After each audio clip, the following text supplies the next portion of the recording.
Warning. The following podcast contains graphic nudity and false advertisement. All right, everyone have a seat. As you all know, we're here to decide the fate of one William W. In the case of William W. versus the United States, we have heard the case brought forth by both parties, and it's up to us to decide the defendant's guilt beyond a shadow of a doubt.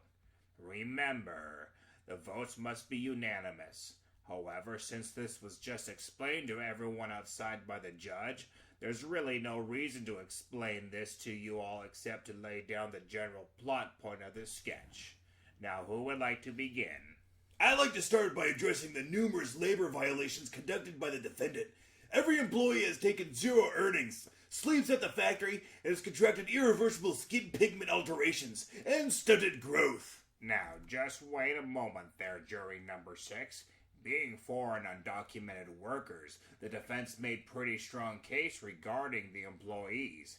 It is possible, nay likely, that many of the features exhibited by the workers were hereditary traits, not the result of poor working conditions. If the working conditions weren't abysmal, then how do you explain the 4 dead children who were killed during the tour? We don't know they all died. There's still 2 missing. The only ones we know that died are the rich girl and... let's see here. The tubby German kid that was killed in the mixing machine. No, just one more there, jury number 6. That language is hateful and uncalled for. Is it? Oh, well, my apologies. Might I inform you that the word tummy is the equivalent of the N-word in my community? Can we please move on? Now, if we can all agree that 2 of the children who died during the tour were due to the negligence of William W., then the rest of the case should become easier to decide. Can we agree that he's guilty in this regard?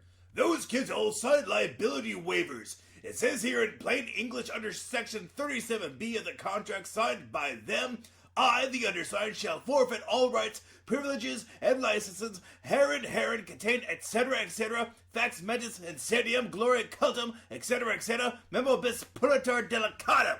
Yes, that's plain enough for us. But we can't expect children to understand what they're signing. The German kid could barely speak English, and one of the adults encouraging his grandson to sign was an old codger who could barely see. Come again, Sonny?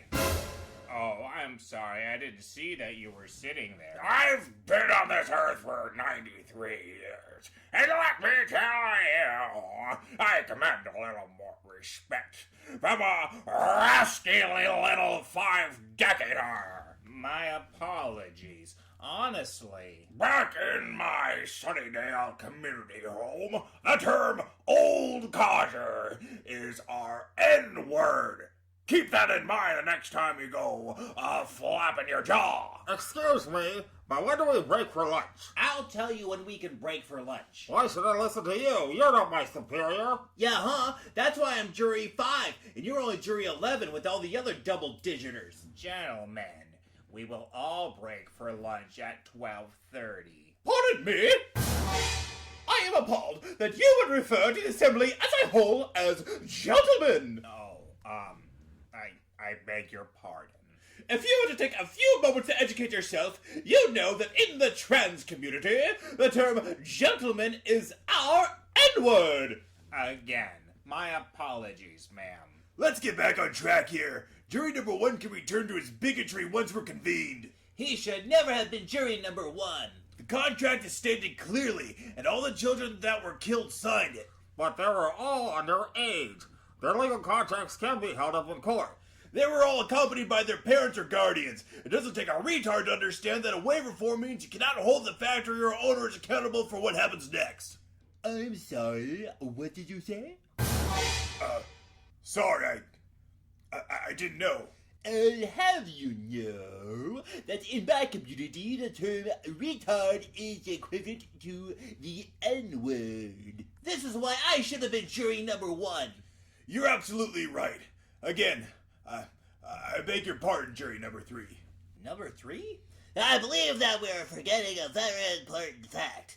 along with the waivers that the children signed under the supervision of their guardians, the factory is no longer under the ownership of William W., but was signed over to one of the children after the tour, Mr. Charlie Fuckett.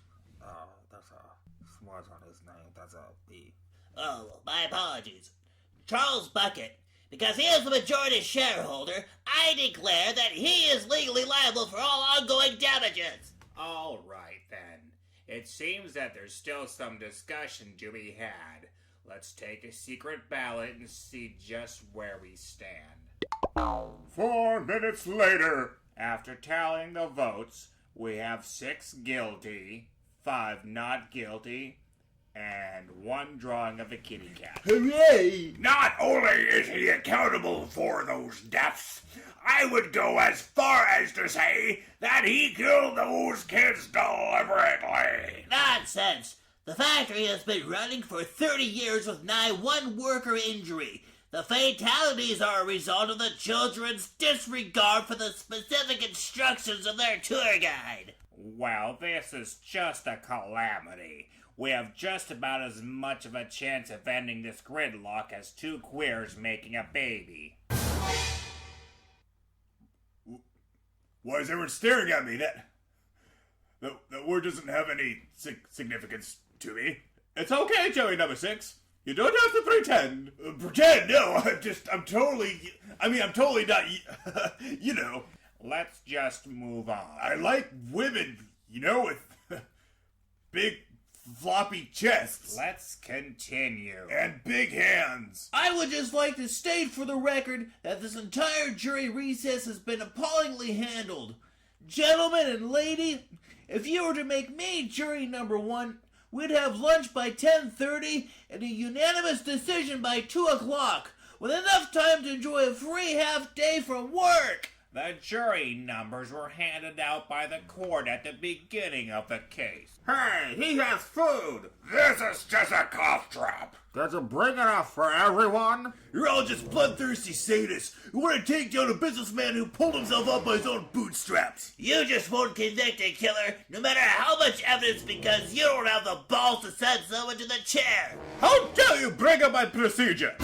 Members of the jury, throw down your shackles of oppression, make me your jury leader, and we'll have real cream for our coffee, not that powder crap they have over there at the table. Sit your keister down, you rapscallion. That's my N-word! I'll kill you! I'll kill you all! Like Wonka killed those kids!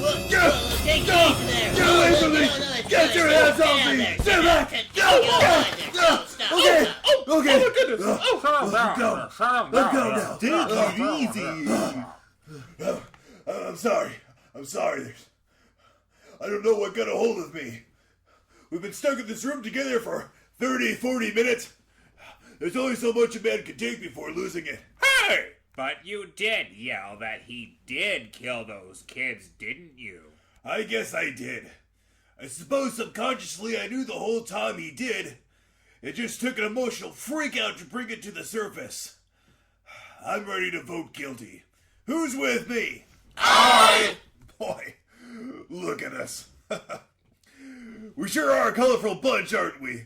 Diversity is a strength. It sure is, jury number 3. Now let's go back out there and fry this son of a bitch. Sorry, jury number 9. I didn't mean anything by it. Hey there, you convicted felons. Did you like our sketch? Then be sure to like, share, and subscribe. And for the entire episode, go to SoundCloud.com.